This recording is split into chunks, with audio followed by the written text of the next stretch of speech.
Bismillahirrahmanirrahim. Assalamualaikum warahmatullahi wabarakatuh. Mudah-mudahan pada saat ini anak-anakku sekalian dalam keadaan sehat lahir dan batin, dan mudah-mudahan mendapatkan rahmatnya Allah Subhanahu wa Ta'ala. Baiklah, pada video kali ini kita akan mempelajari materi tentang menghindari ghibah dan melaksanakan tabayyun. Namun sebelumnya, like, subscribe, dan share videonya ya, agar kita bisa tetap terus berbagi ilmu yang bermanfaat. Amin ya Allah ya Rabbal Alamin.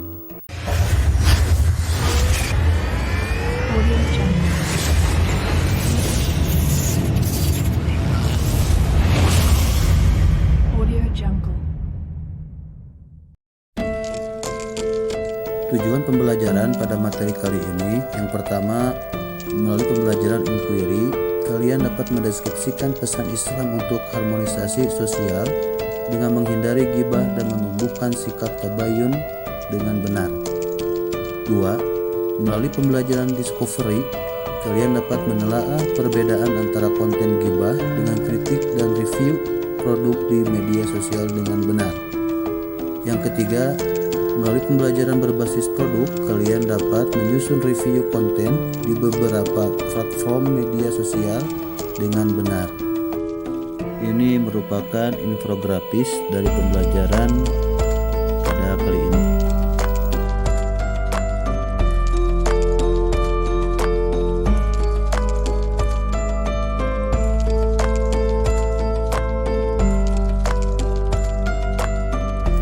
Mari kita membaca pantun terlebih dahulu.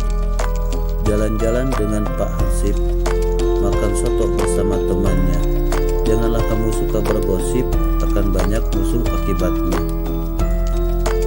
Pergi ke pasar beli buah-buahan, buah kedondong dan buah kemiri. Ghibah jadi perbuatan menjijikan, laksana makan bangkai saudara sendiri. Untuk memperdalam materi pada bab ini, kalian dapat terbantu oleh beberapa kata atau kalimat kunci. Pahami beberapa kata kunci ini. 1. Pesan Islam menjauhi ghibah dan menumbuhkan sikap tabayun.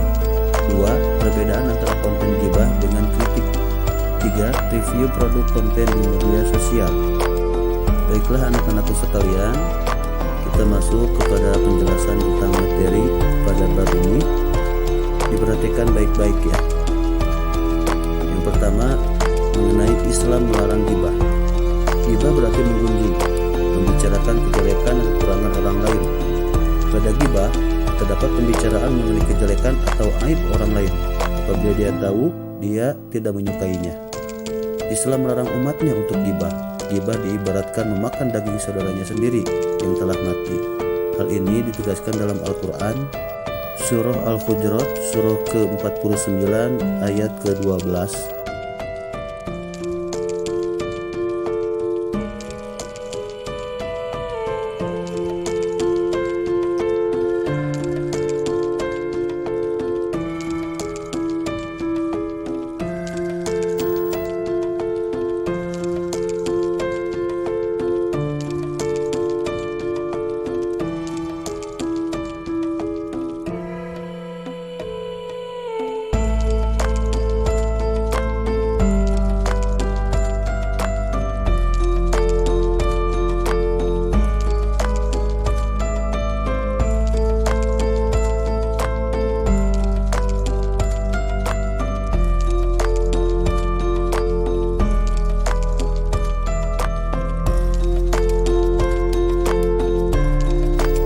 Artinya, hai orang-orang yang beriman, jauhilah kebanyakan prasangka atau kecurigaan, karena sebagian dari prasangka itu dosa. Dan janganlah mencari-cari keburukan orang, dan janganlah menggunjingkan satu sama lain.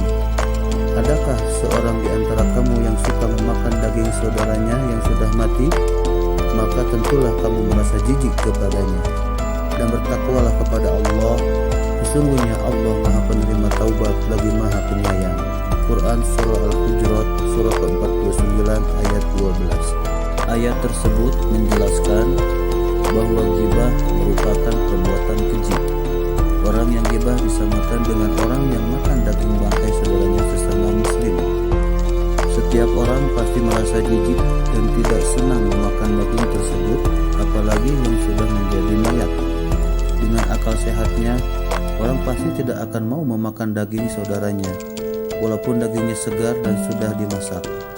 Ghibah merupakan perbuatan yang dilarang dan menjijikkan. Perbuatan ini harus dihindari. Kalian pernah mendengar ungkapan lidah tak bertulang? Ungkapan ini mengisyaratkan bahwa lidah yang lunak ternyata dapat menyakiti hati. Bahkan ia akan memberikan bekas yang mendalam. Pembicaraan yang menyakiti hati terkadang tidak disadari.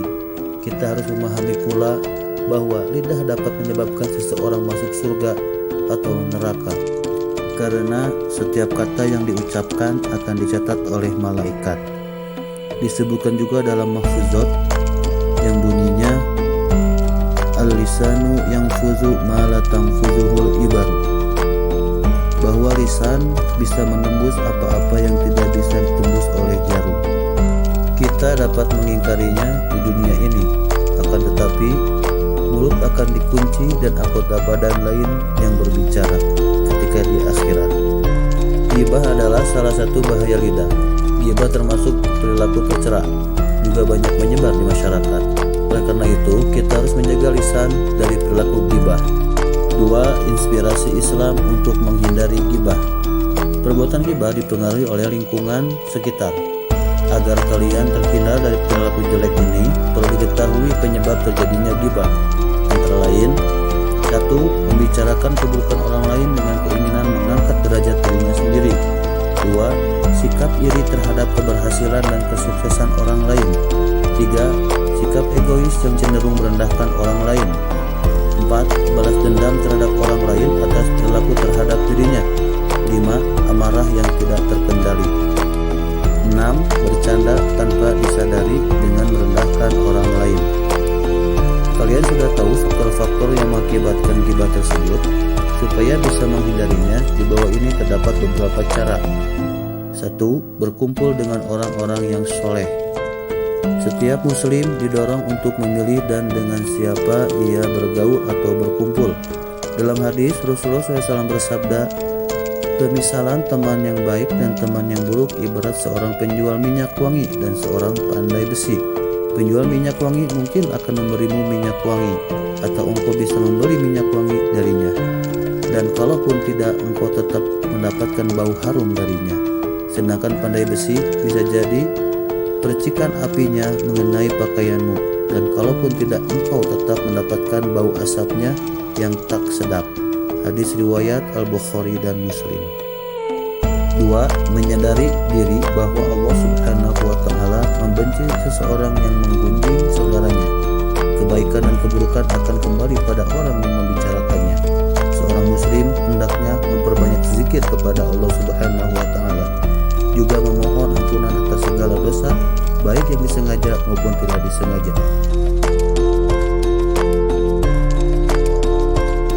3. Berintrospeksi diri dengan melihat aib diri sendiri dan selalu berusaha memperbaikinya. Setiap orang lebih baik melakukan introspeksi terlebih dahulu sebelum berbicara dengan orang lain. Introspeksi ini menyebabkan rasa malu untuk membicarakan keburukan orang lain. 4. Menjaga lisan. Ghibah bisa disebabkan karena lidah dan mulutnya tidak dijaga dengan baik. Agar terhindar dari ghibah, lebih baik tidak membicarakan keburukan orang lain. Pikiran buruk hendaknya diubah menjadi pikiran baik. Kita dapat menolak dengan baik ketika ada seseorang yang memancing untuk membicarakan keburukan orang lain. Kita dituntut untuk berprasangka baik dari awal.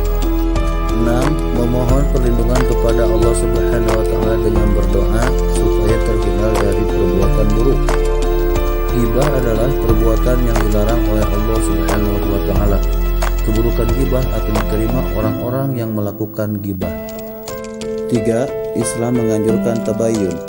Kemajuan teknologi informasi mendorong setiap manusia untuk menggunakannya sebagai media dalam mencari dan memperoleh berbagai informasi. Setiap orang harus mampu memilih dan memilah serta kritis terhadap setiap informasi. Dalam hal ini, sikap tabayyun menjadi hal penting untuk dijadikan pegangan. Secara bahasa, tabayyun berarti mencari kejelasan tentang sesuatu hingga jelas dan benar keadaannya. Adapun menurut istilah, tabayun adalah proses yang dilakukan untuk meneliti dan menyeleksi berita dengan sikap tidak tergesa-gesa dalam memutuskan, sehingga permasalahan menjadi jelas dan benar. Tabayun sangat penting untuk memeriksa kebenaran informasi atau berita dengan teliti. Allah Subhanahu wa taala berfirman dalam Al-Qur'an, A'udzu billahi minasyaitonir rajim. Bismillahirrahmanirrahim. Ya ayyuhalladzina amanu in ja'akum fasiqun binaba'in fatabayyanu an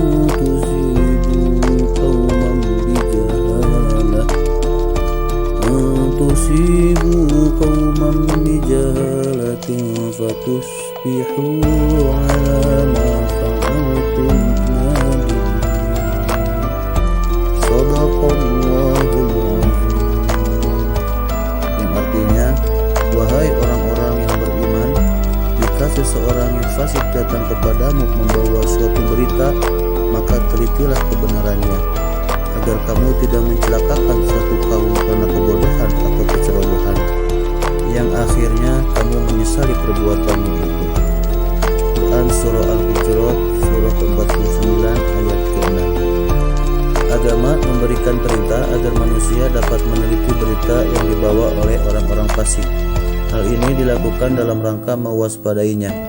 Ketelitian ini untuk mendorong agar tidak ada seorang pun membenarkan dan memberi keputusan yang didasarkan pada informasi orang fasik tersebut. Informasi yang dibawa oleh orang fasik jangan langsung diterima, akan tetapi harus diteliti terlebih dahulu. Penelitian terhadap informasi tersebut meliputi kualitas, pembawa, dan kepentingan berita. Keputusan terhadap berita tersebut jangan langsung diambil sebelum berita itu jelas kebenarannya. Berita yang tidak benar dengan tanpa dicari kejelasannya dapat merusak diri dan masyarakat sekitar. 4. Tabayun pada informasi media sosial. Setelah kalian memahami tentang tabayun, bagaimana cara agar informasi yang diterima itu jelas? Berikut ini adalah beberapa teknik yang bisa digunakan. 1. Sumber informasi dipastikan dengan benar. Hal ini dapat dilakukan dengan melihat kompetensi sumber yang dirujuk. Apakah ia memiliki kompetensi untuk menyampaikan informasi yang benar? 2. Pastikan isi informasi berisi kebenaran. 3. Pastikan tempat dan waktu informasi yang diperoleh adalah benar. Bagaimana kalian bertabayun dalam bermedia sosial? Media sosial yang online memudahkan saling komunikasi, partisipasi, berbagi informasi, dan menciptakan isi. Kita telah mengenal beberapa platform media sosial. Media sosial ini telah menjadi sarana umum kehidupan individu untuk berkomunikasi dengan sesama, juga pada proses pembelajaran. Tentu kalian sudah memiliki pengalaman mengenal hal ini. Informasi yang menyebar di kalangan remaja dipandang cepat akibat media sosial, seperti halnya virus. Informasi dalam media sosial berkembang dan cepat menyebar luas. Adaptasi remaja di Indonesia sangat cepat terhadap perkembangan teknologi komunikasi yang ada saat ini. Mari kita lihat, banyak remaja yang menggunakan gawai di pusat keramaian. Penggunaan media sosial juga memiliki dampak negatif. Dampak negatif itu diantaranya adalah 1. Kebebasan informasi. Keterbukaan informasi yang ada dalam media sosial tersebut dapat menimbulkan dampak negatif. Contohnya, dalam internet dapat ditemukan informasi yang seharusnya belum layak dikonsumsi. Siapapun bisa melihatnya apabila tidak ada penyaringan. 2. Sikap sosial yang melemah. Perhatian, aktivitas dan waktu sebagian orang seolah disita oleh penggunaan ragam media sosial. Kesibukan mengakses berbagai media sosial menyebabkan interaksi dalam lingkungannya mulai berkurang. 3. Kelalaian dalam kewajiban agama. Penggunaan media sosial yang berlebihan menyebabkan orang lalai dalam kewajiban agama. Kesibukan dalam media sosial mengabaikan waktu yang sangat berharga untuk beribadah. Tabayun sangat berarti untuk menangani berita hoaks. Pengguna yang mudah menerima berita hoaks akan merugikan dirinya dan pihak lain. Bagaimana cara agar kalian tidak tertipu berita hoaks? Berikut ini adalah beberapa teknisnya. 1. 1. Hati-hati dengan judul provokatif. 2. Cermati alamat situs. 3. Periksa fakta. 4. Cek keaslian foto. 5. Ikut serta grup diskusi anti-hak. 5. Memetik hikmah dari tabayun. Tabayun memiliki manfaat penting dalam pencermatan informasi yang diperoleh. Sikap sombong, egois, fanatik, merasa sudah paham, dan malas mencari kebenaran akan menghambat proses tabayun. Hal ini akan berdampak pada menunjukkan kualitas sikap masyarakat yang masih rendah. Pada media sosial, sering ditemui tulisan atau pernyataan yang secara jelas bernada saling cela, ejek, berprasangka buruk, dan menggunjing. Akar permasalahannya berawal dari kurangnya sikap tabayun. Tanpa tabayun, kesalahpahaman akan sering terjadi. Untuk menghindari kesalahpahaman pada informasi yang diterima, lebih baik dicari informasi yang benar terlebih dahulu sebelum menyampaikan berita kepada orang lain. Tabayun berkaitan erat dengan moral. Tabayun berlaku bagi penerima dan penyampai berita. Proses selektif dan kritis atau tabayun diharuskan sebelum berita disampaikan. Beberapa manfaat tabayun antara lain: 1. Berhati-hati dalam menerima berita. 2. Menghargai orang lain sehingga tidak terjadi kesalahpahaman. 3. Berbaik sangka terhadap sesama sehingga dapat menimbulkan kerukunan dan kedamaian. 4. Persatuan dan kesatuan dapat terjaga baik di lingkungan keluarga, sekolah, dan masyarakat sekitarnya. 5. Menciptakan kerukunan dan kedamaian di masyarakat. Dicukupkan sekian pembelajaran pada kali ini. Mudah-mudahan anak-anakku bisa memahaminya.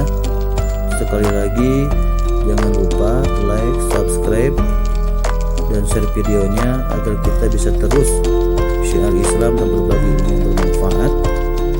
Mudah-mudahan ada manfaatnya khusus bagi diri Bapak, umumnya bagi anak-anakku, saudara-saudariku, dan teman-temanku sekalian. Kita tutup pembelajaran pada materi kali ini dengan bacaan Alhamdulillah. Alhamdulillahirabbil alamin. Wassalamualaikum warahmatullahi wabarakatuh.